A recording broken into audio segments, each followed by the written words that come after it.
Et donc aujourd'hui, je vais vous parler d'un deuxième exemple d'épigénétique classique, l'empreinte parentale ou l'empreinte génomique.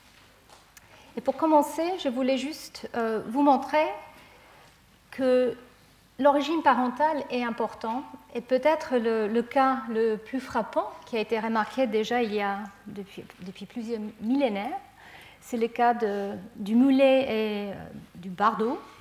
Donc un croisement entre un âne et un cheval donne deux produits, deux phénotypes assez différents. Donc l'âne, quand le mâle, le père est âne et la mère est un cheval, une jumente, nous avons le mulet, que je pense est le plus commun, l'animal connu très, très costaud, très, très travailleur.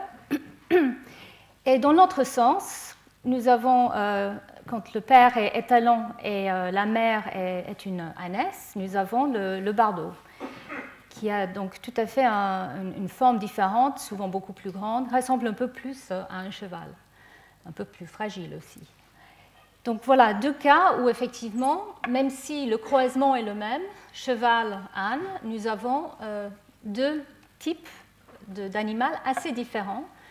Un autre cas qui est moins connu peut-être et qui est totalement le produit de notre milieu, je dirais, domestique, nous avons donc les animaux en captivité qui nous permettent de faire des croisements entre des lions et des tigres.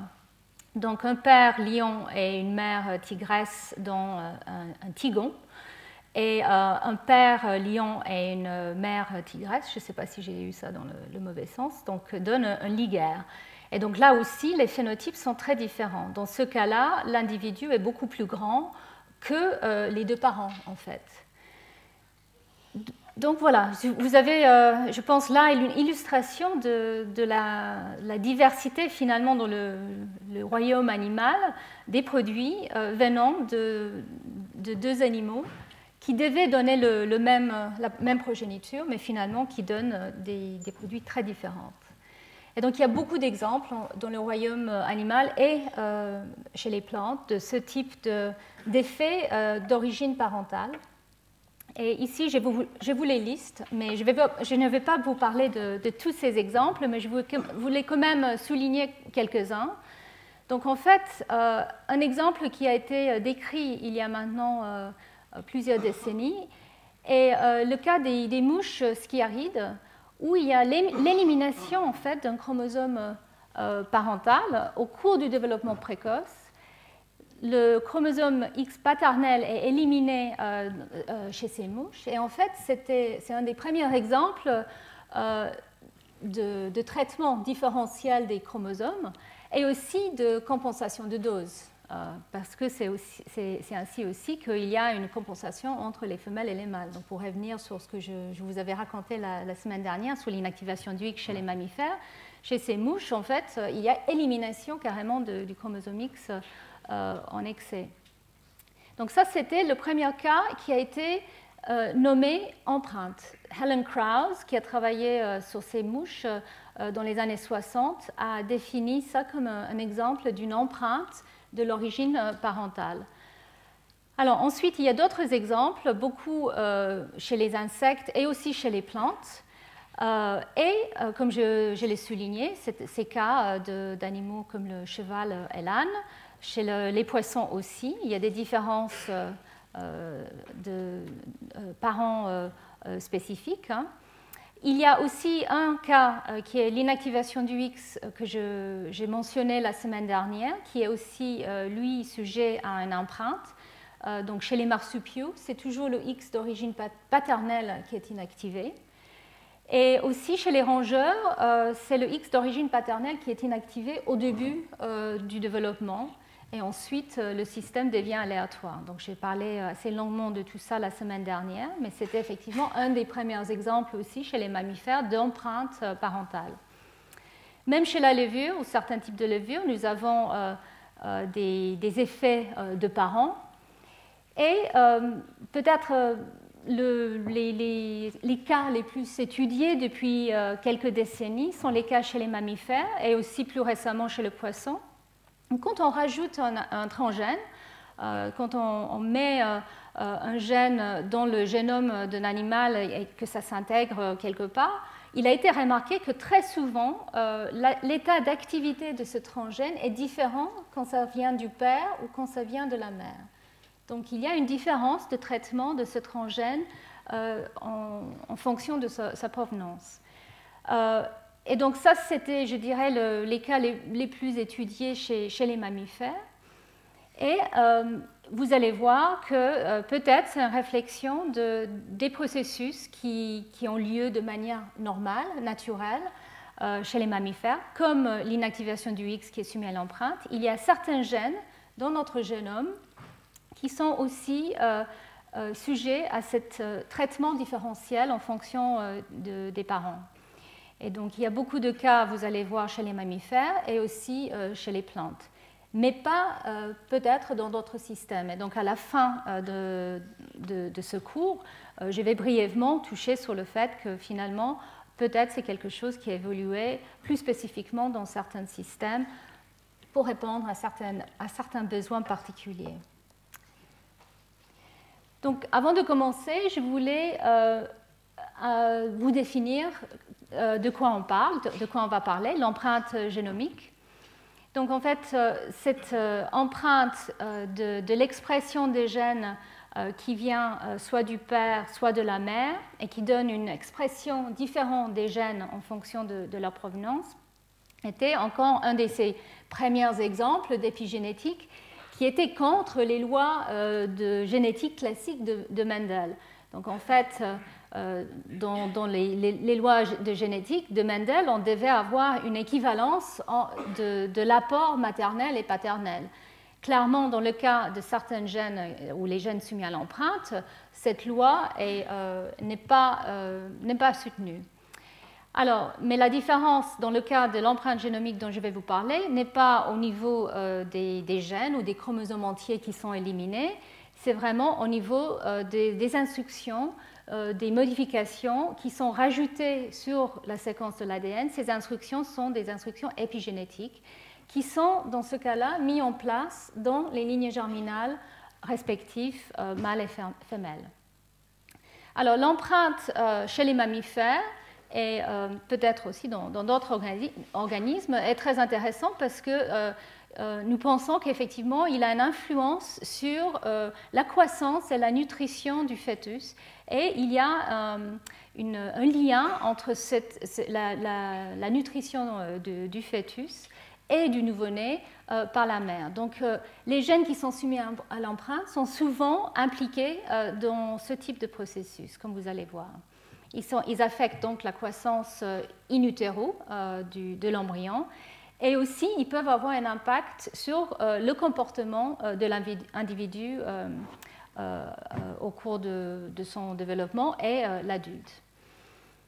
Alors, un dernier point important, vous allez voir, c'est que ce système d'empreinte, en tout cas chez les mammifères, mais aussi chez les plantes, quand il est perturbé, donne lieu à des maladies graves, à des syndromes qui ont été étudiés depuis très longtemps. Et il y a eu cette réalisation qu'effectivement, ces syndromes avaient un effet parental, une contribution parentale qui était impliquée. Donc, pour vous donner un tout petit peu l'historique de la découverte de ce phénomène chez les mammifères, peut-être les premières observations qui ont frappé et été rapportées par les scientifiques dans les années 70 était le fait que dans les tératomes qui sont en fait issus des embryons qui sont constitués que des génomes maternels ou que des génomes paternels, donc c'est des tumeurs, des tératomes qui développent de manière anormale et qui ont été définis comme étant soit purement maternels, soit purement paternels, plutôt que d'avoir une contribution paternelle et maternelle pour donner lieu à un embryon normal.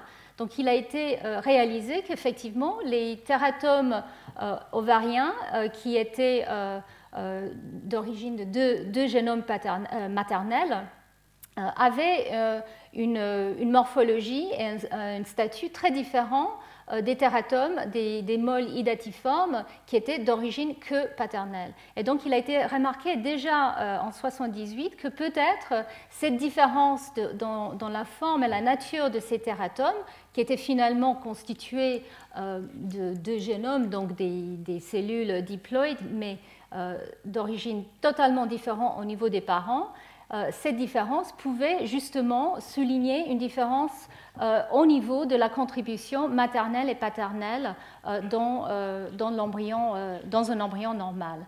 Et que ça soulignait une interaction éventuelle, effectivement, entre les génomes d'origine paternelle et maternelle pour donner lieu à un embryon normal.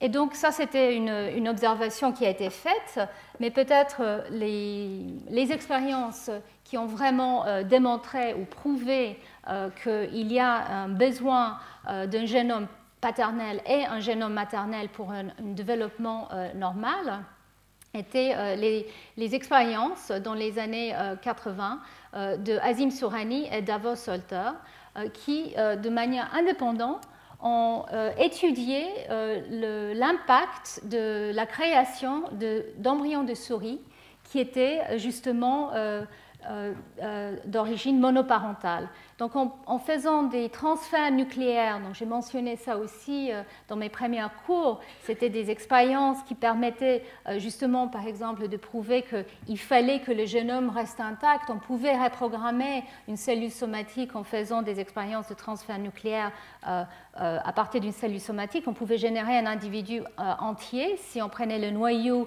d'une cellule somatique et on le mettait dans un ovocyte, mais dans ce cas-là, en fait, ce qu'ils ont fait, c'était enlever de ne féconder les deux noyaux, le noyau paternel et maternel. Donc, ils ont commencé avec des œufs énucléés, dans lesquels ils ont transplanté soit deux noyaux d'origine maternelle, soit deux noyaux d'origine paternelle.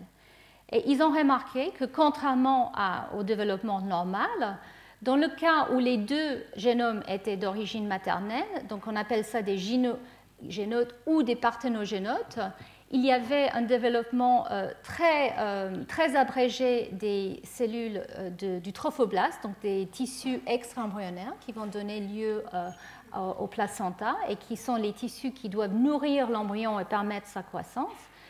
Et au contraire, dans des embryons qui avaient deux génomes paternels, donc ce qu'on appelle des androgénotes, ici, vous voyez, il y avait une expansion anormale des tissus trophoblastiques et un manque de croissance de l'embryon proprement dit. Donc ici, les tissus extra-embryonnaires sont surdéveloppés dans ce cas-là, et dans ce cas-là, dans les parthénogénotes, les tissus extra-embryonnaires sont sous-développés. Donc deux phénotypes très différents et dans les deux cas létals. Dans les deux cas, il y a une mortalité environ vers jour 9 de l'embryogenèse chez la souris, de ces embryons monoparentales. Mais donc c'était sur cette base-là qu'effectivement il a été proposé que les deux génomes parentaux ne sont pas équivalents. Il faut un de chaque pour arriver à la formation normale d'un embryon et de ses tissus extra-embryonnaires. Donc ces expériences étaient assez définitives pour ouvrir la voie, je dirais, à la compréhension ou à la poursuite des éléments, des gènes qui étaient importants pour ce type de manque de fonction, mais aussi des phénotypes associés. Qu'est-ce qui se passe? Pourquoi finalement il y a ces deux phénotypes très différents? Et est-ce que ça c'est le seul moment, comment dire ça? Est-ce que finalement la croissance elle est abrégée à ce stade-là, ou est-ce qu'il pourrait y avoir d'autres problèmes dus à la présence de deux génomes maternels ou paternels? Et en fait, à la suite de ces études-là, le laboratoire de Azim Sourani et d'autres laboratoires, et en particulier en fait Anne Ferguson-Smith, qui va vous parler tout à l'heure, a participé à ces expériences. En fait, ce qu'ils ont fait, c'est prendre ces cellules provenant d'embryons monoparentales, donc soit parthénogénotes, soit androgénotes, et ils les ont mélangés avec des cellules d'embryons normales. Ils ont pris les cellules de la masse interne, j'ai décrit ça la semaine dernière, donc c'est la masse interne qui va former l'embryon proprement dit. Donc ils ont pris des cellules normales de notre embryon, ils ont mélangé avec les cellules androgénotes ou parthénogénotes. Et ils ont regardé pour voir un petit peu comment le développement pouvait progresser dans cette situation chimérique. Donc ça permettait effectivement une croissance plus tardive. Et ici, je vous montre ce qu'ils ont remarqué à jour 13 de gestation. Ici, c'est le contrôle, c'est l'embryon normal. À gauche, vous avez l'androgénote ou le chimère d'androgénote avec des cellules qui ont 2 génomes paternels. Et ici, le chimère avec des parthénogénotes qui ont 2 génomes maternels. Et comme vous voyez, dans les 2 cas, il y a encore des problèmes. Dans le cas des androgénotes, ils sont plus grands que normal déjà. Les parthénogénotes semblent plus petits. Et quand ils ont regardé de manière encore plus tardive, ils ont vu qu'il y avait des défauts, des gros défauts, par exemple au niveau du squelette, au niveau du cerveau, le développement du cerveau, et que le développement était anormal de manière différente dans les 2 cas. Donc ici, vous voyez qu'effectivement, il y a un besoin finalement de cette contribution paternelle et maternelle, peut-être tout au long du développement chez la souris. Donc, au même moment, dans la même période que ces expériences d'embryologie ont été effectuées, il y avait des études de génétique, de généticiens, comme Bruce Katanach, qui ont utilisé des souris qui portaient des chromosomes transloqués, c'est-à-dire un chromosome qui est cassé et rajouté à un autre chromosome, donc c'est des situations anormales, mais qui pouvaient générer avec des croisements particuliers. Je ne vais pas rentrer dans les détails ici, je vais juste vous montrer le type de situation qu'ils arrivaient à obtenir génétiquement. Donc, par exemple, des situations où, au lieu d'avoir un autosome d'origine paternelle et un autosome d'origine maternelle, on pouvait avoir 2 copies de cet autosome, simplement une partie était remplacée pour une partie paternelle sur le chromosome maternel. Donc dans ce cas-là, toute cette région ici était d'origine paternelle. Donc il y avait 2 copies de ce chromosome qui venaient du père, au lieu d'avoir une copie venant du père et une copie venant de la mère. Et d'autres situations, ils avaient aussi, par exemple, des délétions de certaines parties des chromosomes, soit sur le chromosome maternel, soit sur le chromosome paternel. Bon, évidemment, avec la souris, c'est facile, on peut faire de la génétique, on peut croiser dans le sens qu'on veut, et donc ils pouvaient étudier les phénotypes, les défauts qui avaient lieu dans ces souris. Et Katanach a remarqué qu'effectivement, il y avait parfois des défauts dans les situations où il y avait des disomies uniparentales, c'est-à-dire où il y avait 2 copies d'une région qui étaient du même origine parentale. Et que souvent, cette différence elle pouvait être aussi réciproque. Quand les 2 copies venaient du père, on pouvait avoir certains phénotypes, et quand les 2 copies venaient de la mère, on avait d'autres phénotypes, mais pas toujours. Donc, en fait, il a remarqué qu'effectivement, il y avait une base génétique de ce phénomène d'empreinte. Et en fait, avant Katanach, je dois mentionner, il y avait aussi les études, on appelait ça des études de complémentation faites par Searle et Beachy, qui étaient aussi des généticiens dans les années 70. Et grâce à ce type d'études génétiques, ils ont pu définir plusieurs régions sur les autosomes des souris qui étaient impliquées dans des phénomènes d'empreinte. Donc, ils ont défini au départ 13 régions chromosomiques qui montraient des défauts quand ils avaient une provenance uniparentale. Donc, et ces défauts étaient parfois au cours du développement ou dans le comportement, dans la croissance, et dans certains cas, dans plusieurs cas, en fait, il y avait une létalité. Donc ici, je vous montre simplement comment ils ont annoté ces différentes régions, qui étaient soit d'origine maternelle, donnaient un phénotype, comme vous voyez ici, par exemple le chromosome 2, une viabilité fœtale et un retard de croissance, quand la mutation venait côté maternel et côté paternel, une extra-croissance placentale, comme ça a été montré pour les androgénotes. Donc voilà, ils ont cartographié ces différentes régions. Et sur cette base-là, et grâce à l'explosion dans le monde de la biologie moléculaire et la cartographie physique, les scientifiques ont commencé à essayer d'identifier les gènes qui étaient présents dans ces régions et qui pouvaient expliquer ces différences parentales. Alors, peut-être un peu contrairement au cas de la semaine dernière, l'inactivation du X, où finalement il n'y a pas beaucoup de phénotypes associés à un défaut dans ce processus parce que c'est létal très tôt.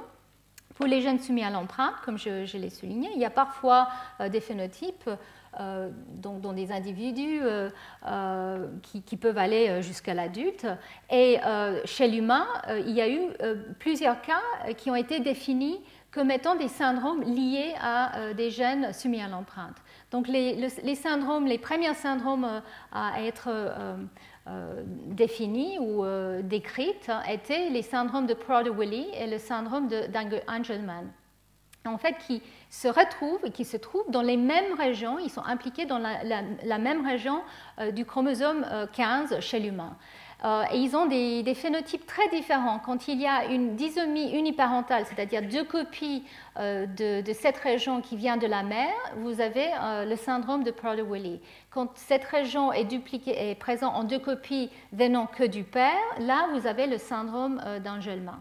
Et ils ont donc effectivement des phénotypes très différents. Dans le cas de Prader-Willi, il y a un retard mental léger, une hypotonie et une obésité, tandis que dans le cas de Angelman, il y a un retard mental sévère, une hypertonie et une prédisposition assez heureuse. Donc en fait, c'est comme si c'est deux caractères ou deux types de symptômes qui sont presque opposés et qui sont définis par la même région. Donc ça, c'est juste pour vous illustrer que finalement, la génétique humaine a beaucoup contribué aussi dans l'évolution, dans la compréhension des maladies et des gènes impliqués dans les syndromes d'empreinte. Et ici, je vous montre un autre cas. Donc maintenant, il s'agit du syndrome de Beckwith-Wiedemann, qui est en fait une duplication paternelle de la région équivalente d'un phénotype qui a été défini sous le chromosome 7 chez la souris, où il y a une croissance importante quand la région paternelle est dupliquée, et chez l'humain, il y a ce syndrome de Beckwith-Wiedemann. Et je vais revenir sur cette région dans un instant. Donc, il y avait donc ces études chez l'humain qui ont aussi, grâce à la génétique humaine, défini les régions qui étaient impliquées dans ces syndromes et l'origine et l'importance de l'origine parentale. Donc ici aussi, excusez-moi, vous le voyez mal, mais il y a eu donc une carte aussi faite chez l'humain, comme chez la souris, des différentes régions qui sont impliquées dans ce type de syndrome lié à l'empreinte.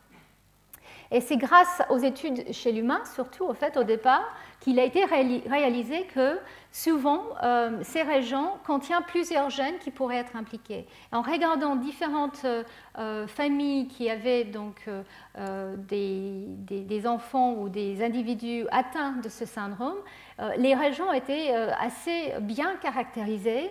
Et donc, il a été réalisé qu'il y avait même des petites régions qui étaient identifiées grâce à des microdélétions qui ont été identifiées chez ces patients, qui contenaient des séquences qui pouvaient avoir une influence sur plusieurs gènes. Donc, il y avait déjà une notion assez rapidement des régions contrôleurs qui pouvaient influencer plusieurs gènes qui étaient soumis à l'empreinte. Et en fait, ici, je voulais juste résumer pour ne pas vous perdre de quoi je parle. Donc, en fait, nous parlons d'une influence parent spécifique sur l'expression des gènes. Donc, dans la plupart des cas, nos gènes sont exprimés à partir des deux allèles, maternel, paternel. C'est une expression biallélique. Et dans certains cas, nous avons cette expression monoallélique, où l'expression est soit à partir d'un allèle, soit à partir de l'autre. La semaine dernière, je parlais donc d'une expression monoallélique aléatoire dans le cas de l'inactivation du X. Dans le cas de l'empreinte, il ne s'agit pas d'une expression aléatoire. Certains gènes ne sont exprimés qu'à partir de l'allèle maternel et d'autres qu'à partir de l'allèle paternel. Et la différence n'est pas au niveau de la séquence, c'est au niveau des marques épigénétiques qui sont associées avec l'un ou l'autre de ces deux allèles. Donc, à la suite de la découverte, grâce à la génétique murine et humaine, des régions qui étaient impliquées dans ce type de phénomène soumis à l'empreinte, les chercheurs ont commencé à chercher justement les gènes impliqués dans ces différentes régions. Et le premier gène qui a été identifié comme étant soumis à l'empreinte était le gène IGF2R, qui en fait se trouve dans une région qui a déjà été remarquée comme ayant un effet maternel, un maternal effect mutant, TME, par Johnson, où il a remarqué que la copie maternelle mais pas paternelle était essentielle pour un développement normal.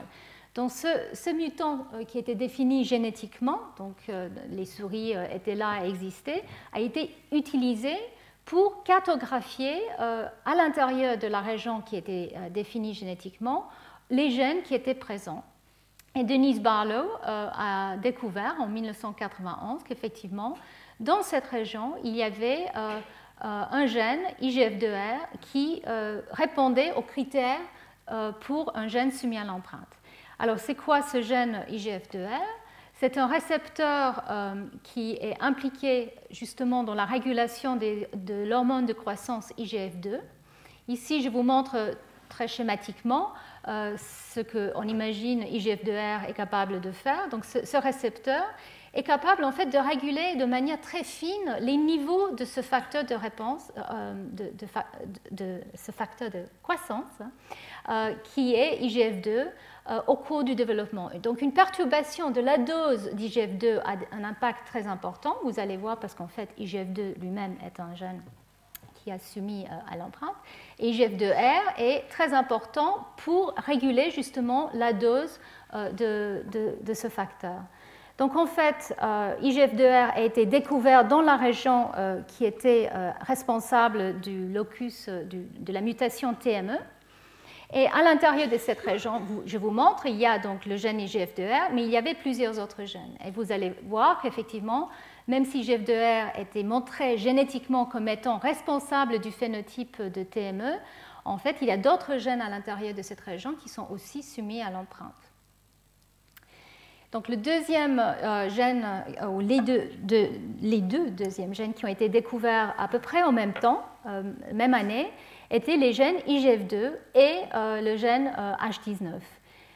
Donc ces deux gènes-là sont présents sur le chromosome 7. Je vous avais parlé de la disomie paternelle du chromosome 7 tout à l'heure. Je vous avais montré qu'effectivement cette disomie fait une croissance anormale de l'embryon.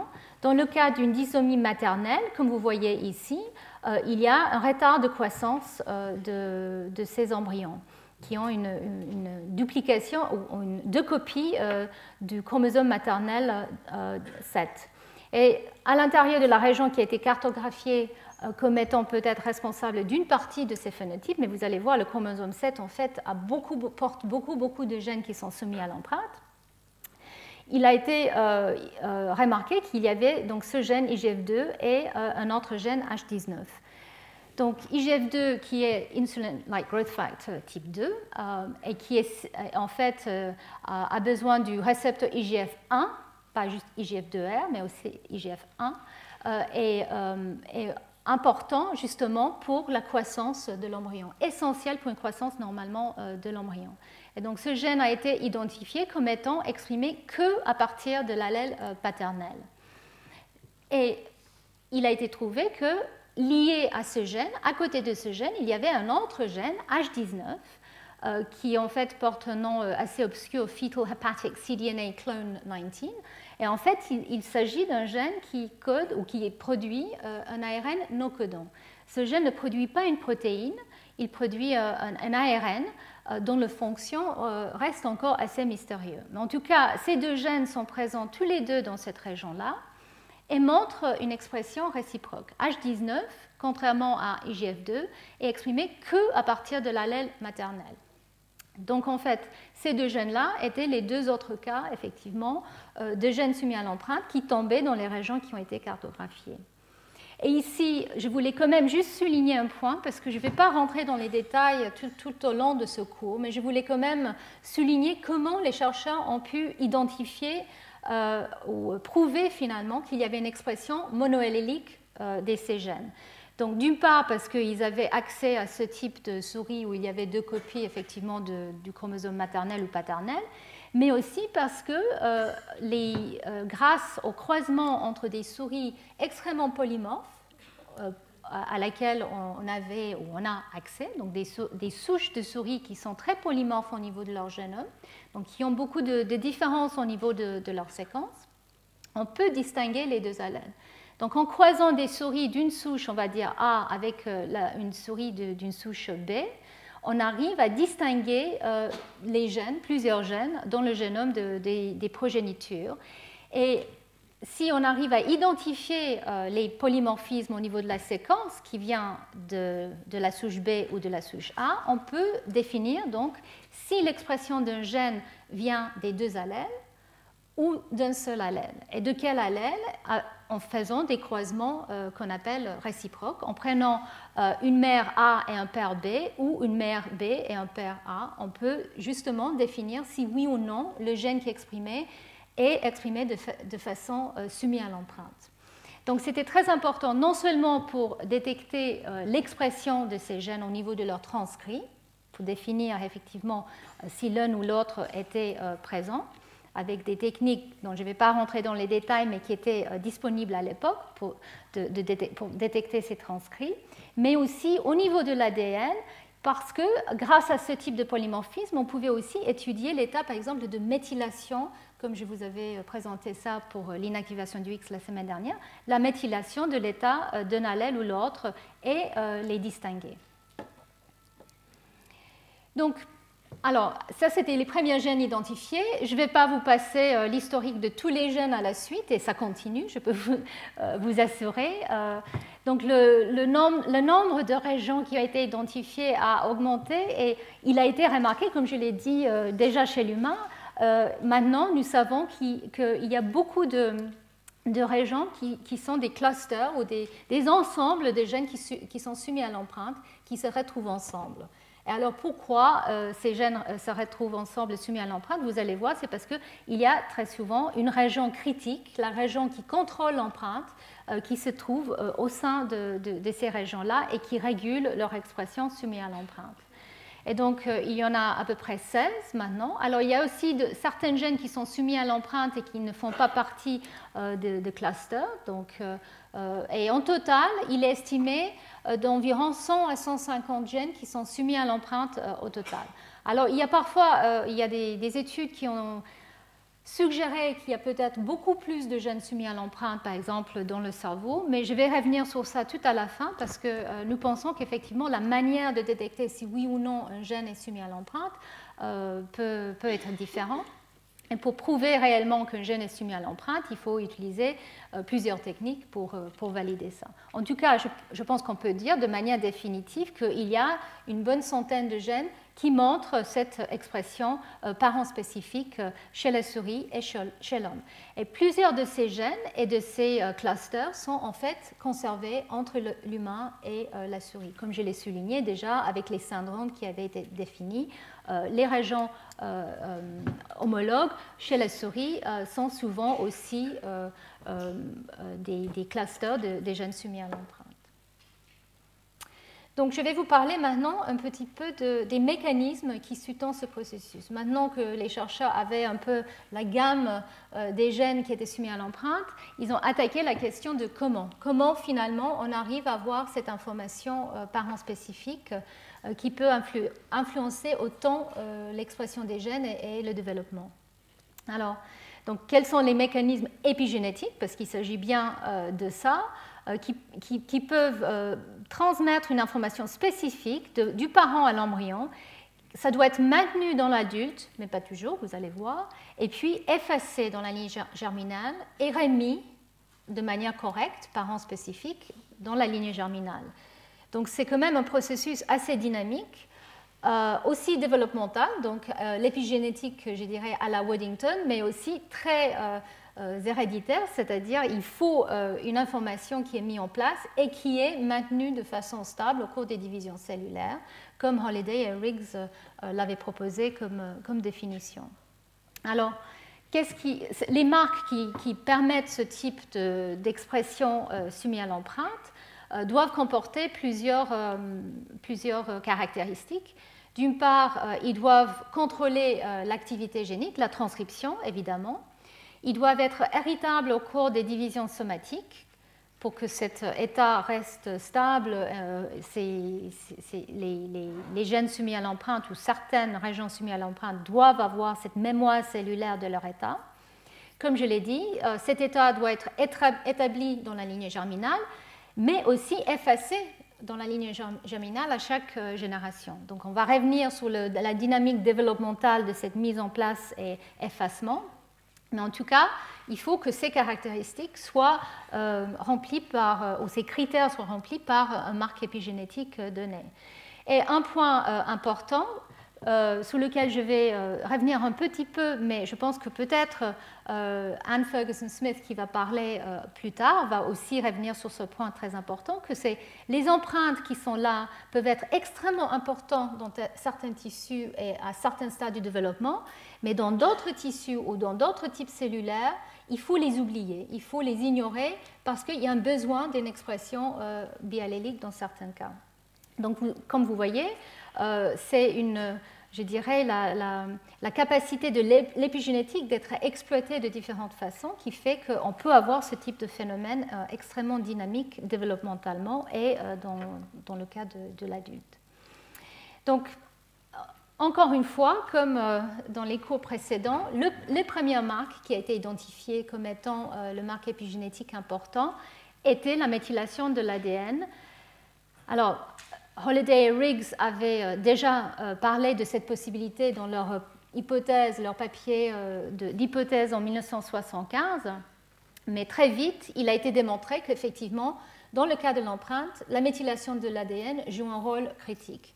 Je dirais même plus critique que dans le cas de l'inactivation du X dont j'ai parlé la semaine dernière.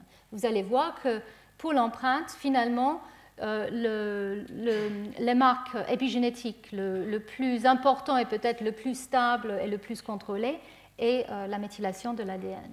Et alors, donc très vite, les gens qui étudiaient ces régions soumises à l'empreinte ont remarqué qu'il y avait une méthylation différentielle des régions des îlots CPG sur l'allèle paternel ou maternel, contrairement à la situation, je dirais, plus commune d'expression biallélique, où là, il y avait une absence de méthylation sur les îlots CPG, sur les deux allèles.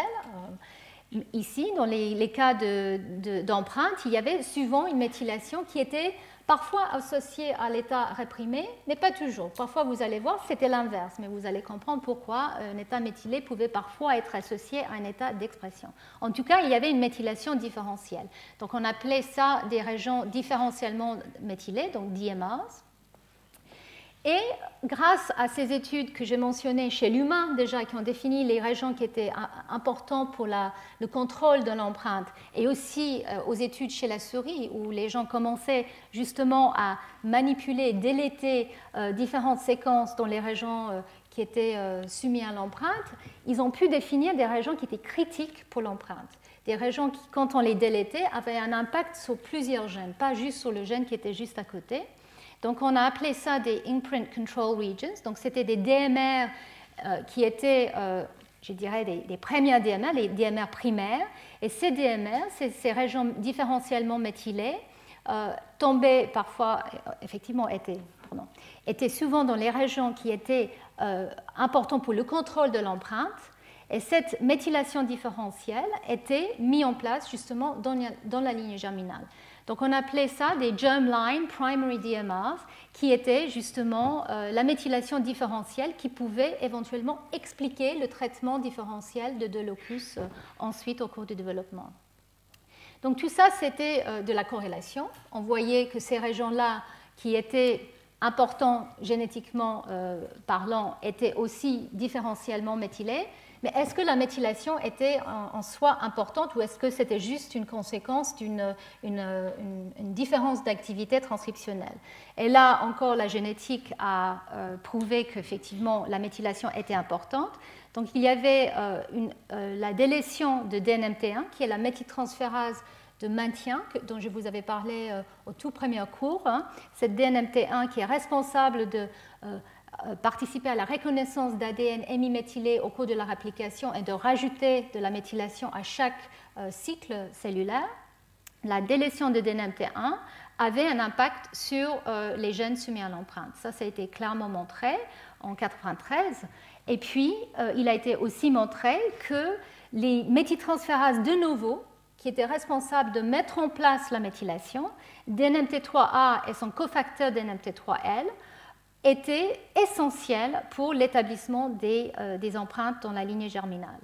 Donc, ces deux études, ou c'était plusieurs laboratoires qui étaient impliqués, mais ces approches au niveau des méthyltransférases de maintenance et les méthyltransférases de novo ont démontré qu'effectivement, la méthylation d'ADN est essentielle pour la mise en place et le maintien des états soumis à l'empreinte. Donc, maintenant que nous savons que la méthylation est importante au niveau des séquences qui sont soumises à l'empreinte, et surtout dans la lignée germinale pour ces ICR, je vais brièvement vous montrer les deux modes de manière très schématique qui ont été identifiés pour la régulation épigénétique des locus qui sont soumis à l'empreinte.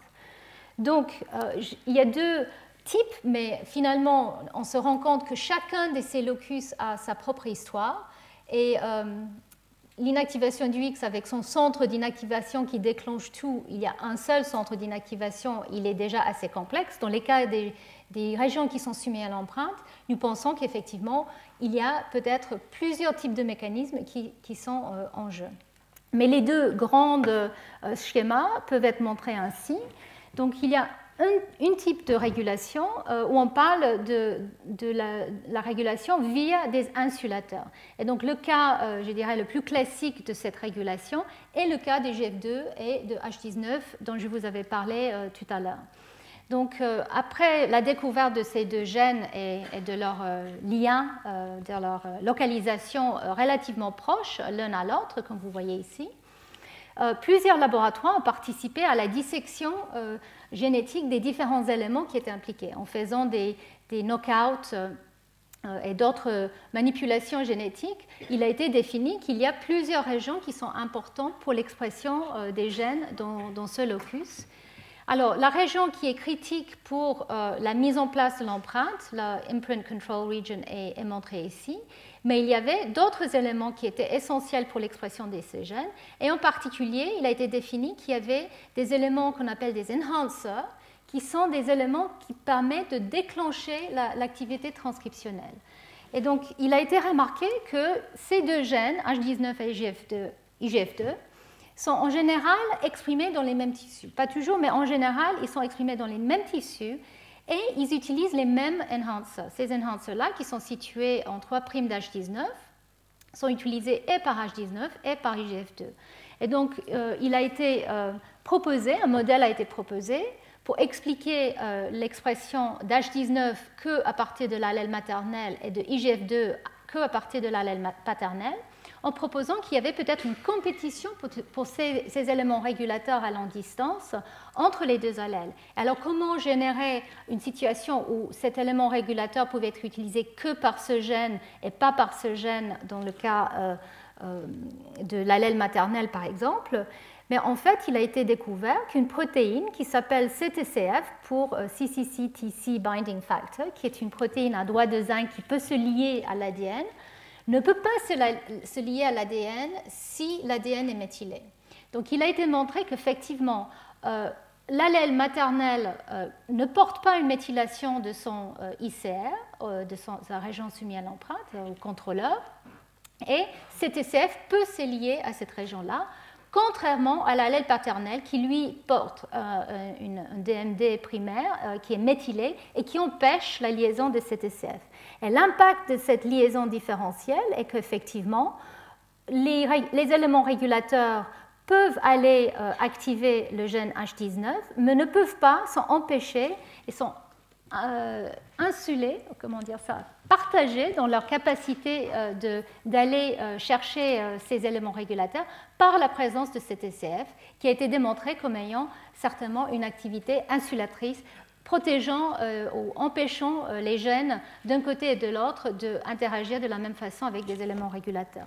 Tandis que sur l'allèle paternel, là, l'absence de CTCF fait que ces éléments régulateurs étaient capables d'aller activer le gène IGF2. Et donc, dans cette situation, on pouvait avoir une expression réciproque de ces deux gènes dans le même noyau, mais en fonction de l'origine parentale, et qui était justement de mettre en place une méthylation différentielle au niveau de ce site de liaison de cette séquence insulatrice où se lie CTCF. Donc c'est une façon extrêmement simpliste de présenter ça. Je ne vais pas rentrer plus dans les détails. Il y a des décennies de travaux qui ont été effectués sur ce locus-là, avec plusieurs allèles qui ont été générés. Mais en tout cas, il suffit de dire qu'effectivement, ça c'est une manière éventuellement d'imaginer qu'une expression différentielle des gènes peut avoir lieu dans un contexte d'un cluster. Alors une question qui était quand même assez intrigante, c'est cet ARN H19 qui est non-codant, qui se retrouve ici. Alors malheureusement, je ne vais pas avoir le temps de vous parler beaucoup d'H19. Il y a des experts dans cette pièce qui pourraient parler beaucoup plus que moi. H19 est une molécule extrêmement intrigante. Alors au début, quand il a été découvert, le laboratoire de Shirley Tillman a proposé que H19 était simplement un ARN, on va dire, poubelle. Il était là simplement pour empêcher ou pour aider la régulation d'IGF2. IGF2, clairement, est un gène important qui affecte la croissance, qui produit une protéine qui affecte la croissance et qui est important pour le développement. Et peut-être le rôle d'H19 était simplement de distraire ces éléments régulateurs de leur cible sur l'allèle maternel, justement pour avoir une régulation de dose adéquate.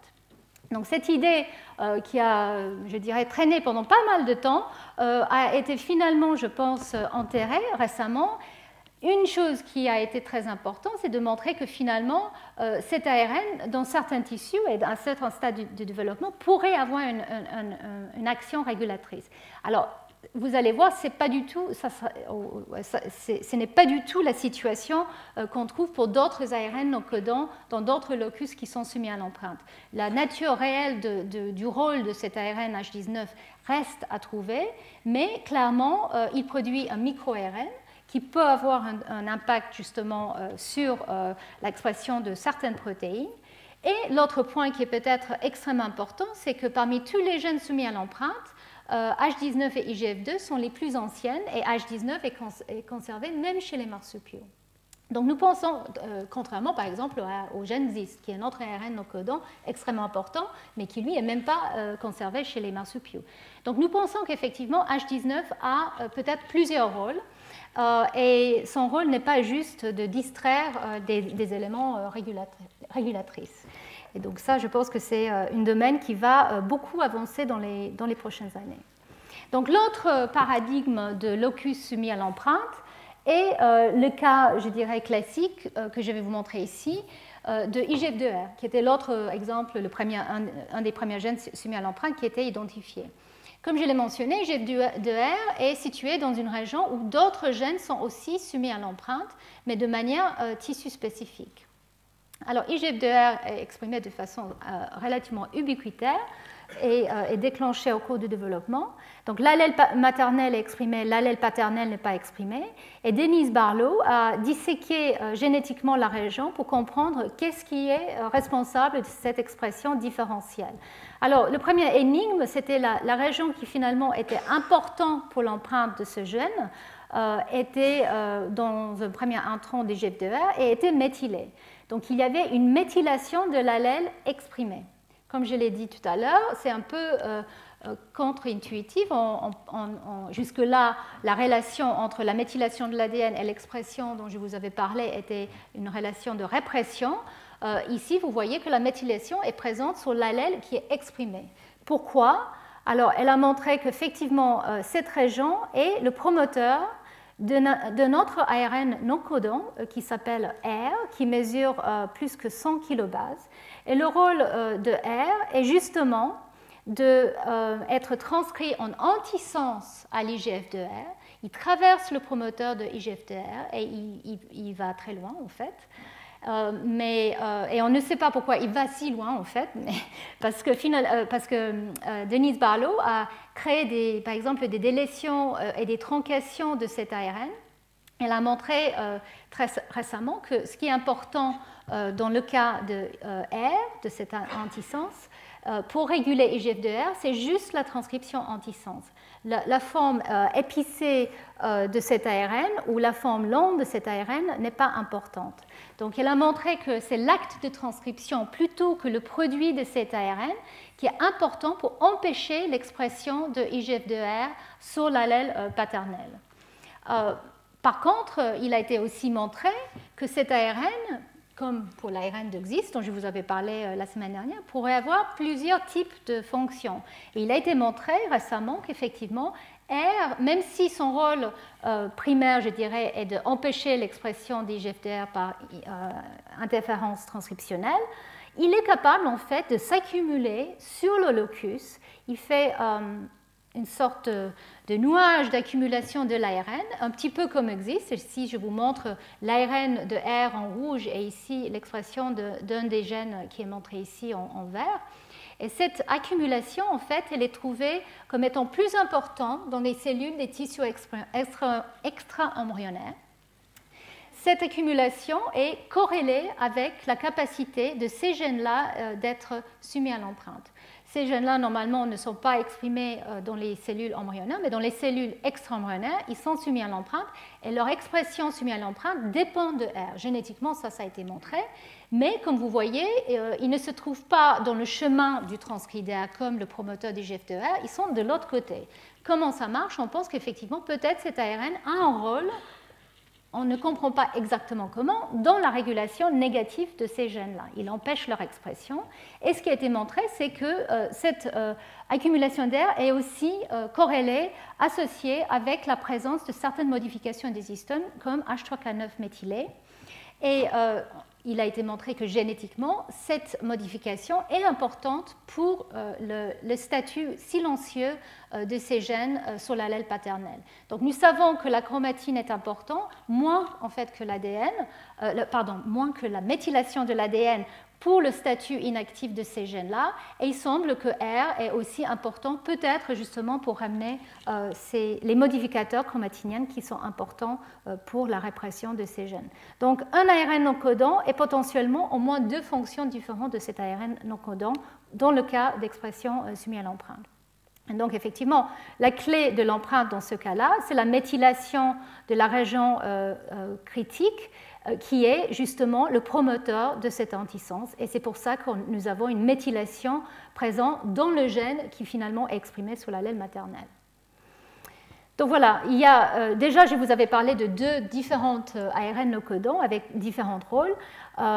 Il y a plusieurs types de fonctions de ces ARN non codants qu'on peut imaginer, comme l'interférence transcriptionnelle, comme le recrutement des marques associées à la chromatine, comme le changement de la structure des chromosomes, mais aussi ils peuvent simplement être symptomatiques d'une activité transcriptionnelle sans avoir un rôle en soi. Donc je voulais quand même souligner ce point-là parce que même s'il y a beaucoup d'ARN non codants qui étaient définis comme étant associés à des régions qui sont soumises à l'empreinte, il n'y en a pas beaucoup qui ont été attaqués de manière génétique pour prouver que réellement ils ont une influence sur l'expression soumise à l'empreinte. Mais il y a quand même deux clusters où clairement il y a des ARN non codants présents qui pourraient avoir un rôle que je vous montre ici. Et comme vous voyez, très souvent, l'ARN non codant provient d'une région qui est justement sur l'allèle paternel et qui est non méthylée, la région qui est soumise à l'empreinte, qui est la région différentiellement méthylée, qui est méthylée sur l'allèle maternel et non méthylée sur l'allèle paternel. Donc, je ne vais pas vous parler de tous ces locus-là. Je pense que Anne Ferguson-Smith va peut-être toucher un mot sur certains de ces locus. Mais en tout cas, clairement, il y a plusieurs situations où les ARN longs non codants pourraient jouer un rôle critique dans la mise en place de l'état soumis à l'empreinte. Et c'est dans ces cas-là où génétiquement, ça a été définitivement montré. Donc, mis à part la méthylation de l'ADN et les ARN non codants, je mentionnais le fait qu'effectivement, il y a des modifications de la chromatine. Comme pour l'inactivation du X la semaine dernière, je vous avais parlé du fait que l'ARN non codant peut recruter des marques de la chromatine qui sont importantes pour la mise en place et ou le maintien de l'état inactif. Et dans le même genre, pour les gènes soumis à l'empreinte, nous pensons qu'effectivement, il y a des liens entre toutes ces différentes modifications qui sont importantes, mais pas forcément de la même façon et pas forcément dans les mêmes tissus. Donc nous pensons que, et pour vous montrer un petit peu plus en détail, pour les tissus extra-embryonnaires, où finalement il y a beaucoup de phénotypes qui ont été étudiés ou démontrés comme étant associés à l'empreinte, dans les tissus extra-embryonnaires, comme je l'ai dit tout au début, il semblerait que l'expression des gènes qui sont soumis à l'empreinte dépend souvent des modifications de la chromatine, et plus que de la méthylation de l'ADN. Tandis que dans l'embryon lui-même, il semblerait que la méthylation de l'ADN joue un rôle plus primordial. Donc ici, je vous montre les deux cas. Donc un cluster maternel-paternel dans l'embryon proprement dit, ou dans l'adulte, ou dans les tissus extra-embryonnaires. Et en fait, il a été montré génétiquement qu'effectivement, des délétions dans les complexes comme polycom, dont je vous avais parlé la semaine dernière, ou des histones méthyltransférases comme G9A, ont un impact justement sur l'expression soumise à l'empreinte des gènes, surtout dans les tissus extra-embryonnaires. Donc il semblerait qu'effectivement, ces acteurs jouent un rôle important dans ces tissus. Peut-être justement, c'est là où il y a un niveau global de méthylation de l'ADN qui est relativement basse. Donc même si la région primaire d'empreinte peut être différentiellement méthylée, les autres régions qui sont souvent méthylées ne le sont pas dans les tissus extra-embryonnaires, mais par contre, peut-être, c'est les changements chromatiniens associés à polycom ou G9A ou d'autres modificateurs des histones qui jouent un rôle important là du maintien de l'état inactif. Donc, nous savons donc qu'il y a des ARN non codants qui déclenchent peut-être le processus au début du développement et qui jouent des rôles un petit peu différents en fonction des lignages, et que au niveau des tissus extra-embryonnaires, il y a un rôle peut-être plus important de certains de ces facteurs pour maintenir un état inactif qui finalement ne doit pas durer très longtemps parce que ces tissus extra-embryonnaires ne sont utiles qu'au cours du développement. À la naissance, c'est l'embryon qui doit ensuite propager son état soumis à l'empreinte, et c'est là où peut-être la méthylation de l'ADN au niveau des promoteurs des gènes soumis à l'empreinte est un acteur plus important épigénétiquement. Donc maintenant, je voulais vous parler, même si j'ai touché sur ce point plusieurs fois, je voulais vous faire un peu le tour du développement pour vous montrer comment l'empreinte les empreintes sont mises en place, propagées et ensuite défaites à chaque cycle de vie. Donc en fait, ici, je vous montre le cycle de vie de la souris. Donc la femelle, le mâle, l'œuf fécondé. Et donc, nous savons qu'effectivement, au niveau des régions soumises à l'empreinte, les régions contrôleurs, la méthylation de ces régions doivent être mises en place dans les gamètes.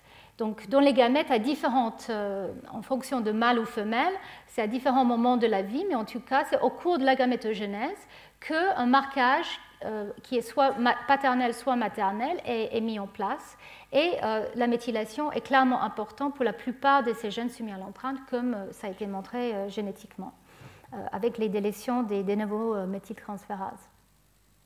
Et ensuite, après fécondation, ces empreintes doivent être maintenues de manière stable au cours des divisions mitotiques.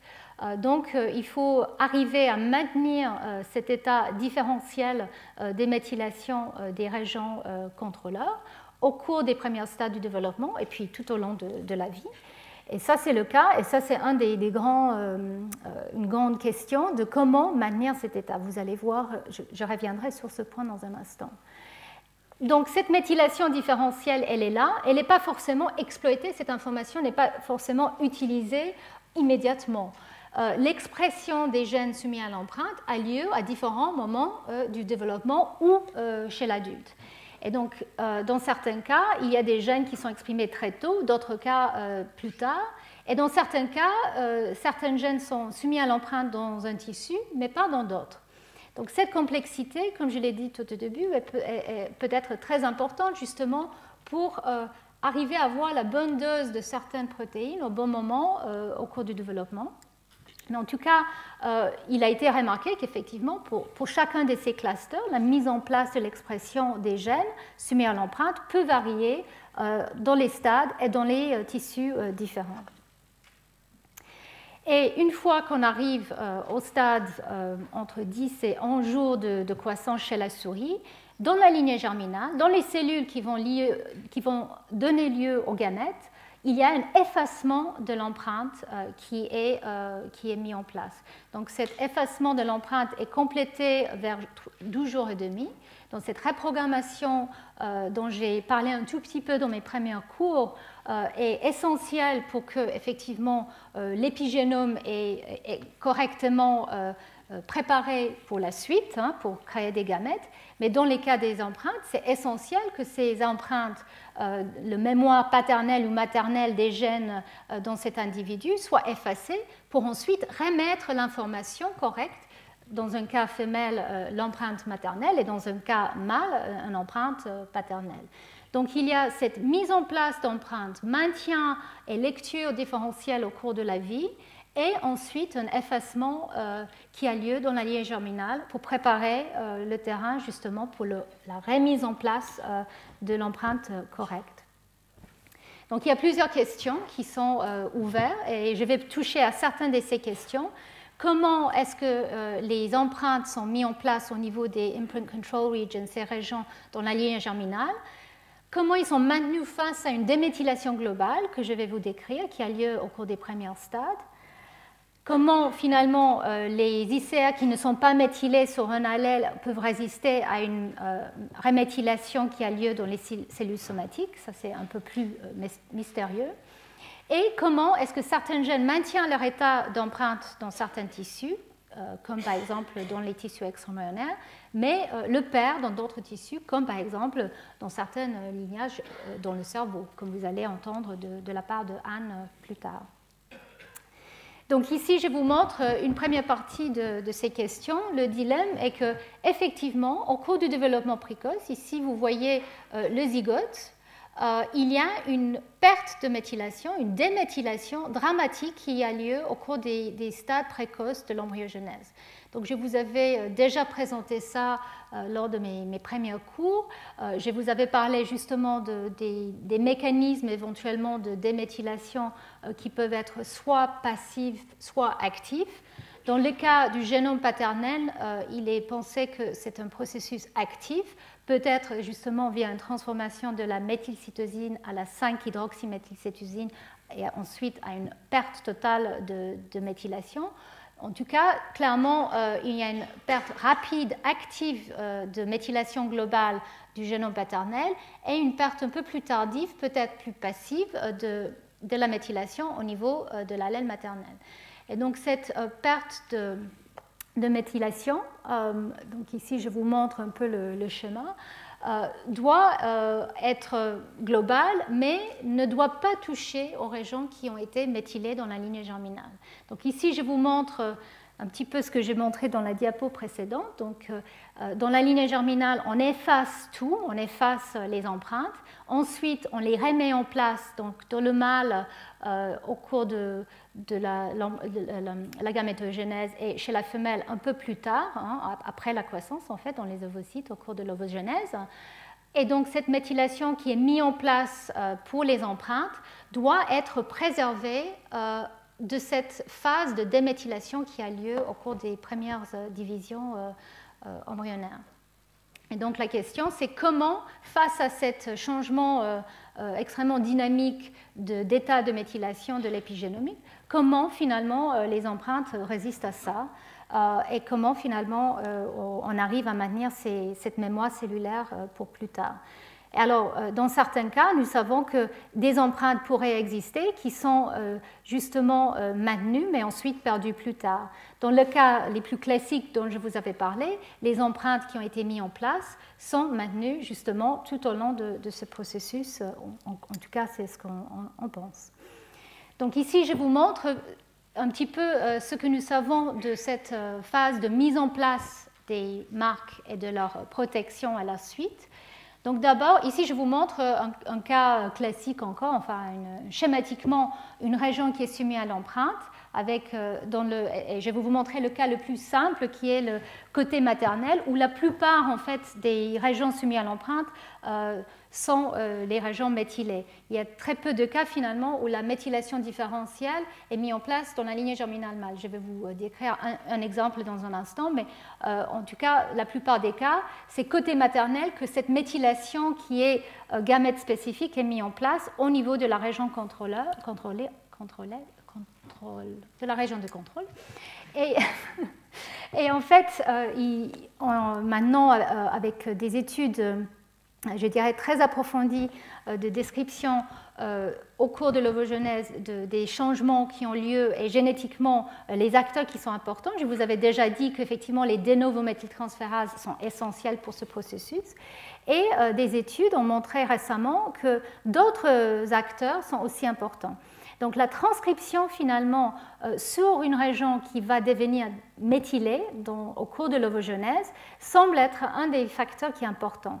Donc comment et pourquoi la transcription est importante? Justement, il est pensé qu'effectivement une transcription est aussi une perte de certaines marques actives de H3K4 méthylées en fait, un effacement de certaines modifications des histones, tous les deux préparent la chromatine pour l'arrivée des de novo méthyltransférases. Donc ça, c'était, encore une fois, je dirais un peu contre-intuitif, mais finalement, je pense qu'il y a de plus en plus de données qui pointent, qui démontrent qu'effectivement, les régions qui sont transcrites et qui sont justement des îlots CPG peuvent devenir méthylées de novo dans la lignée germinale femelle. Et l'activité de DNMT3A avec DNMT3L sont essentielles pour cette mise en place d'une méthylation de novo. Donc, finalement, qu'est-ce qui définit cette région? Mis à part cet effacement d'H3K4 diméthylé et l'arrivée de de novo méthyltransférases, qu'est-ce qui fait que finalement ces régions sont des cibles? Il a été montré que peut-être la distance entre les sites CPG dans ces îlots CPG est assez critique pour que ce complexe puisse se lier de manière efficace et qu'un espacement de 8 à 10 nucléotides entre les sites CPG est important justement pour le ciblage efficace de ces régions-là. Ceci dit, ça reste encore assez mystérieux. Mais un des points qui commence à être réalisé dans le domaine, c'est que finalement, ces régions-là ne sont pas uniques, ce n'est pas que les régions qui vont être soumises à l'empreinte qui deviennent méthylées de cette façon. Il y a plusieurs îlots CPG, beaucoup plus que juste les régions soumises à l'empreinte, qui deviennent méthylées dans la lignée germinale femelle, et que peut-être, en fait, cette mise en place de méthylation de novo est un peu plus générale, mais après, ce qui est important, c'est comment la préserver justement sur ces régions qui sont soumises à l'empreinte. Et donc ça, c'est la deuxième étape. Donc après la fécondation où le génome paternel et maternel se rejoignent, donc voilà l'allèle paternel qui arrive, qui par exemple peut produire un ARN non codant à partir de cette région qui est soumise à l'empreinte et qui n'est pas méthylée côté père. Donc elle peut s'exprimer, comme par exemple dans le cas des GFR et R. Et donc, qu'est-ce qui se passe au niveau de ces premières étapes d'embryogenèse où nous perdons la méthylation globalement? En fait, il a été montré qu'il y a au moins deux facteurs essentiels pour cette protection à la déméthylation. Un facteur qui s'appelle STELA, ou PGC7, qui protège côté maternel et aussi côté paternel l'état méthylé. Et puis, une protéine qui est une protéine à droite de zinc, ZFP57, qui en fait se lie avec tout un complexe de modificateurs de la chromatine, y compris aussi avec DNMT1, qui est la multitransférase de maintenance. Donc nous pensons que peut-être c'est l'assemblage de ces deux types de protection qui protègent finalement les îlots CPG qui, eux, sont soumis à l'empreinte et qui doivent garder leur état méthylé même malgré la déméthylation générale qui a lieu. Et donc génétiquement, ça a été montré qu'effectivement, ce facteur est essentiel pour le maintien de l'état méthylé de certaines régions qui sont soumises à l'empreinte. Alors il y a certainement d'autres facteurs de ce type qui restent à être démontrés, mais peut-être la spécificité des régions différentiellement méthylées qui sont importants pour l'empreinte n'est pas tellement la mise en place de la méthylation dans la lignée germinale, mais la protection contre l'effacement de cette marque au cours de l'embryogenèse précoce. Donc voilà, là c'est juste un résumé de ce que je viens de dire avec la citation des papiers qui étaient importants dans la définition de ces acteurs. Donc maintenant, je vous avais montré juste un petit aperçu de la manière que ces régions différentiellement méthylées peuvent être gérées dans la lignée germinale en voie maternelle. Comme vous voyez ici, ça c'est tous les régions différentiellement méthylées qui sont connues pour être importants pour l'empreinte dans la lignée germinale. La plupart, comme je l'ai dit, sont méthylées côté maternel et sont souvent associées soit avec le promoteur ou l'intrant d'un gène et qui sont souvent associées effectivement avec une transcription au moment de la mise en place de cette méthylation. Côté paternel, la situation est moins claire, mais récemment, il y a eu une étude qui a montré qu'effectivement, dans un cas, dans le cas de race GRF1, un des gènes soumis à l'empreinte sur le chromosome 9, il a été démontré qu'en fait, les petits ARN, les pi-ARN, dont vous avez entendu parler après le premier cours, sont peut-être impliqués justement dans la direction de la machinerie de novométhyltransférase au niveau de ce locus, parce qu'au niveau de la région différentiellement méthylée de cette locus, il y a un retrotransposon, un élément répété, qui lui, en fait, est le cible des pi-RNA.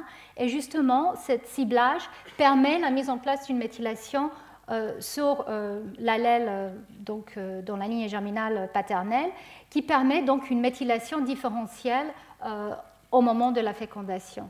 Alors, même si cette découverte est très excitante et va dans le sens d'un éventuel lien entre l'évolution des marques de l'empreinte et le contrôle des éléments répétés, parce que c'est la machinerie justement qui doit contrôler les éléments transposables. Pour l'instant, c'est le seul locus pour lequel ce type de lien a été fait dans le cas d'H19 et de DLK1, GTL2. Pour le moment, ce n'est pas clair qu'un processus similaire a lieu.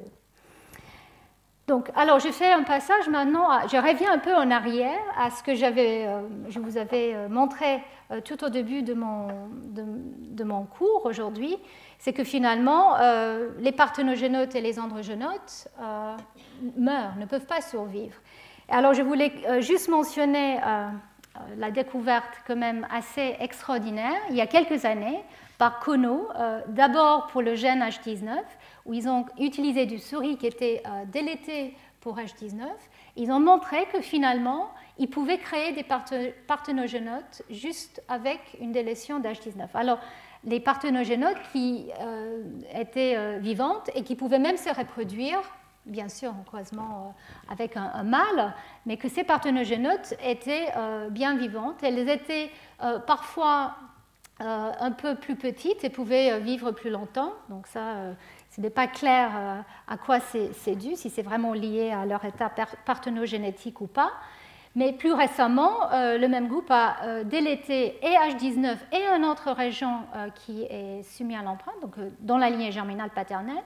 Et donc là, l'efficacité a énormément augmenté. Donc leur efficacité de production des souris femelles viables qui n'ont que 2 génomes maternels, pas de génome paternel, a été produit de manière très efficace. Donc ça prouve de manière assez flagrante qu'effectivement, le seul empêchement à un développement parthénogénétique chez les mammifères, en tout cas chez la souris, c'est la présence de ces deux régions soumises à l'empreinte. Donc, finalement, il y a peu de choses entre nous, les femmes, et la capacité de devenir des parthénogénotes et quelques gènes simplement qui ont évolué cette capacité d'empêcher ce phénomène normalement. Alors pourquoi? Donc ça m'amène à la question, mais pourquoi donc avoir l'empreinte chez les mammifères et dans d'autres systèmes? Il y a beaucoup d'exemples de parthénogénèse dans la nature. Chez les oiseaux, les amphibiens, les poissons, les reptiles, il y a plusieurs cas où effectivement avoir deux génomes d'origine maternelle ne pose pas un problème. Bon, évidemment, la reproduction sexuelle a des avantages au niveau de l'espèce et la survie de l'espèce, mais un mode parthénogénétique n'est clairement pas contredit. Donc, pourquoi finalement, chez les mammifères, parmi les vertébrés, pourquoi l'empreinte a évolué? Qu'est-ce qui a fait qu'il a été sélectionné? Alors, je n'ai pas une réponse. On a plusieurs types de réponses à donner, mais je voulais terminer mon cours en parlant un tout petit peu de ça, et je pense que ça va peut-être introduire bien ce que Anne va présenter dans un instant. Donc, en fait, une des premières questions qu'on peut se poser, c'est donc, si ça a évolué chez les mammifères, quand est-ce que ça a évolué chez les mammifères? Et alors, il y a la notion finalement que cette empreinte a évolué peut être justement en lien avec la viviparité, avec la capacité de produire un embryon in utero et donner naissance, et avec la placentation, la capacité de nourrir l'embryon in utero. Parce que l'étude des différents gènes soumis à l'empreinte ont suggéré que peut-être effectivement il y a plus de gènes soumis à l'empreinte dans les utériens, les mammifères placentaires, que dans des mammifères qui n'ont pas de placenta. Donc ça, c'était une vision assez simpliste, on va dire, que peut-être l'empreinte a évolué non seulement pour dépasser la parthénogénèse, mais peut-être aussi pour permettre l'embryogénèse in utero.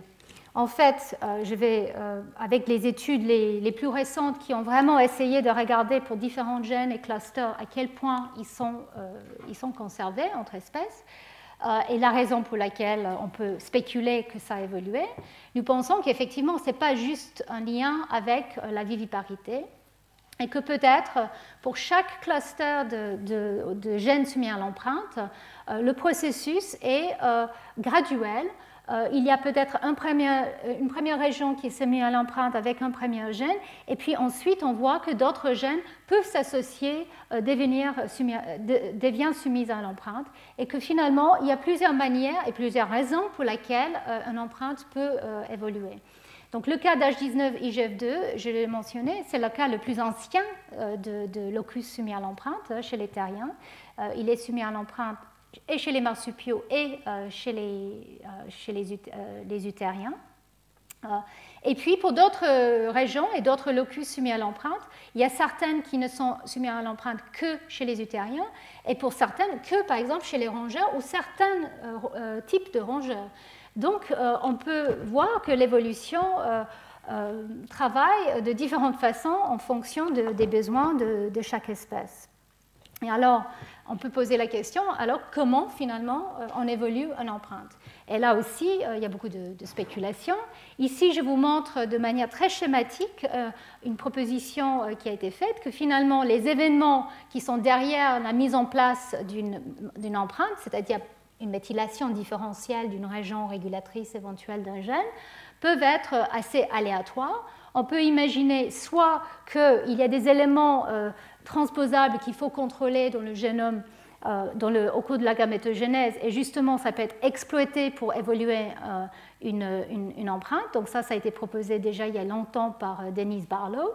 Donc c'est une sorte l'empreinte à utiliser le système de défense du génome contre les éléments répétés justement pour évoluer. Donc le cas que je mentionnais tout à l'heure avec le contrôle de piRNA pourrait être un cas comme ça. Ou ça peut être d'autres types de systèmes, des facteurs qui peuvent empêcher protégés de la méthylation qui sont présents pour des raisons différentes. Et la question, c'est, d'accord, on peut évoluer ce type d'empreinte, de traitement différentiel des séquences dans les deux lignées, maternelle et paternelle, mais est-ce que ça va être exploité? Et on peut envisager que dans la plupart des cas, non, que c'est quelque chose qui est pourrait clairement être contre-sélectionné parce que justement, l'extinction transcriptionnelle d'un gène sur un allèle serait un problème dans le cas de mutations délétères, etc., sur l'autre allèle. Donc on peut très bien voir que dans la plupart des cas, exprimer qu'un allèle des deux est un problème. Alors, pour l'inactivation du X, comme je vous l'ai décrit la semaine dernière, ce n'est pas un problème, mais il s'agit des chromosomes sexuels. Pour les chromosomes autosomales, on peut imaginer qu'effectivement, c'est assez dangereux de générer ce type de situation. Mais on peut imaginer que dans certains cas, en fait, ça peut être un avantage. Ça peut être avantageux pour des raisons de dose, par exemple, avoir une double dose, une simple dose d'expression d'un gène peut être critique au cours du développement ou à différents stades ou dans différents tissus. Et il peut avoir aussi un impact de parents spécifiques, ce qu'on appelle le conflit parental, que je vais vous décrire dans un instant, qui pourrait aussi être un des acteurs qui fait qu'on peut sélectionner pour les régions qui sont, ou les gènes qui sont soumis à l'empreinte. Donc, pourquoi, alors je reviens un petit peu sur le pourquoi en vous montrant quels sont les différents types de phénotypes que j'ai mentionnés au cours de ce cours. Donc, différents gènes soumis à l'empreinte ont des rôles sur la croissance embryonnaire, le développement des tissus extra-embryonnaires et le placenta, le transfert des nutriments et aussi sur le comportement. Donc, est-ce que ces différents phénotypes qu'on voit associés avec une empreinte perturbée pourraient nous donner l'explication de pourquoi ces processus évoluent. Et une des théories les plus connues actuellement, c'est la théorie du conflit parental, où effectivement il a été proposé que peut-être justement les gènes venant du père et les gènes venant de la mère ont des intérêts différents. Alors, je vais vous expliquer ça brièvement. C'est une théorie, alors je vais quand même aussi vous dire que le problème, ou l'avantage ou le problème des théories d'évolution, c'est qu'elles sont très difficiles à tester. Donc c'est toujours agréable de spéculer et on peut le faire de manière extrêmement étendue, quand finalement c'est assez difficile, en tout cas chez les mammifères, de tester ces hypothèses, mais en tout cas on peut accumuler des données qui contribuent au soutien d'une théorie ou une autre. Et c'est vrai que cette théorie de conflit parental a pas mal de soutien actuellement. Donc l'idée de base de cette théorie, c'est que les mâles et les femelles n'ont pas les mêmes intérêts au niveau de leur reproduction sexuelle. Et ici, je vous montre une photo d'un lion qui est en train de manger un petit dont il n'est pas père, mais justement dans les mammifères ou qui sont polygames, il y a donc une extermination active faite des petits qui ne vient pas de soi. Dans le cas des lions, c'est démontré dans une situation sauvage ici, mais la théorie de conflit parental propose que, in utero, ce type de guerre pourrait avoir lieu. Et donc l'idée, c'est que dans des espèces où une femelle peut en fait être croisée ou s'accoupler avec plusieurs mâles, et parfois pour avoir des progénitures qui sont dans la même portée provient de différents pères, et donc chez la souris par exemple ça peut être le cas, que dans ces cas-là, effectivement, les intérêts de la mère et du père ou des pères n'est pas le même. L'intérêt de la mère, c'est d'avoir plusieurs petits pour se propager de manière la plus efficace et de les garder petits parce qu'ils sont tous également liés à elle, à son génome, à son patrimoine. Par contre, l'intérêt du père ou du génome paternel, c'est d'essayer de augmenter la taille et la force de sa progéniture pour justement gagner la guerre in utero contre les autres embryons qui viennent d'autres mâles. Donc voilà, ça c'est une hypothèse qui, comme je l'ai dit, est très soutenue par certaines personnes et puis par certaines données. Donc l'idée, c'est qu'effectivement, l'empreinte génomique a évolué justement pour que le génome paternel ou l'épigénome paternel va forcer l'expression des gènes qui donnent une croissance plus importante, et le génome ou l'épigénome maternel va essayer de supprimer cette croissance. Et tout au début, quand je vous avais montré les androgénotes et les parthénogénotes, comme vous avez vu, les androgénotes avec deux génomes paternels ont des tissus extra-embryonnaires beaucoup plus grands. Donc effectivement, il y a des corrélations qui suggèrent que c'est le cas, et de manière quand même assez flagrante, beaucoup de gènes qui sont soumis à l'empreinte sont justement impliqués dans la croissance des tissus extra-embryonnaires. Et souvent, la direction d'expression va bien dans le sens de ce conflit parental. Donc, c'est une hypothèse qui reste, je dirais, très, très vivante au niveau de la spéculation. Et je voulais terminer juste avec un autre niveau aussi où l'empreinte pourrait être soumise à une sélection. Alors, pour ceux qui aiment la théorie du conflit parental, on peut même expliquer les comportements par des histoires de conflit parental, mais on peut aussi évoquer d'autres hypothèses, et je pense que Anne va peut-être le faire tout à l'heure. Mais en tout cas, il y a beaucoup de liens entre l'empreinte et le comportement. Donc en fait, chez les adultes, enfin chez l'humain, déjà nous savons qu'il y a beaucoup de maladies neurologiques et psychiatriques qui ont clairement des effets d'origine parentale. Donc les cas classiques que je vous avais mentionnés de Prader-Willi et Engelmann sont des cas d'empreinte classique, et nous commençons à connaître les gènes impliqués, mais aussi dans différents cas d'autisme et d'autres maladies, il semblerait qu'il y ait un effet quand même parental. Et il y a plusieurs cas maintenant chez la souris où clairement les gènes soumis à l'empreinte ont un impact. Donc des disomies qui ont, quand c'est paternel, ont un effet hyperkinétique, quand c'est disomie maternelle, un effet hypocinétique. Pour le gène GRB10 qui est soumis à l'empreinte, clairement, comme vous voyez ici, les profils d'expression sont extrêmement différents, et vous voyez qu'effectivement l'allèle paternel est très exprimé dans le cerveau et dans le système nerveux. Et en fait, il a été montré récemment que peut-être ce gène, les mutants de ce gène ont des défauts au niveau de leur comportement en fonction de l'allèle de la modification paternelle ou maternelle. Et puis, il y a d'autres cas aussi, donc des knockouts qui montrent des défauts d'apprentissage et de mémoire, et aussi des défauts dans le comportement justement maternel. Donc là, clairement, le conflit parental peut être évoqué. PEG1 et PEG3 ont un impact sur les mères qui manquent ces molécules, donc ces gènes sont soumis à l'empreinte, et qui ne prennent pas soin de leurs petits. Donc là aussi, on peut imaginer qu'effectivement, la manière de prendre soin de ces petits peut être sujet à des forces de l'évolution, justement pour propager un génome paternel donné ou pas. Mais en tout cas, il y a clairement beaucoup de cas où le comportement est un lien très important avec ces phénomènes soumis à l'empreinte. Donc, je pense que je pensais que j'avais terminé, excusez-moi. Je voulais très rapidement, parce que je ne veux pas mettre en retard mon oratrice, je voulais quand même mentionner le fait qu'il ne s'agit pas que des mammifères, que chez les plantes aussi, il y a de l'empreinte, et de plus en plus de gènes qui sont définis comme étant importants. On peut faire des parallèles chez les plantes avec ce qui se passe chez les mammifères, mais il y a quand même des grandes différences.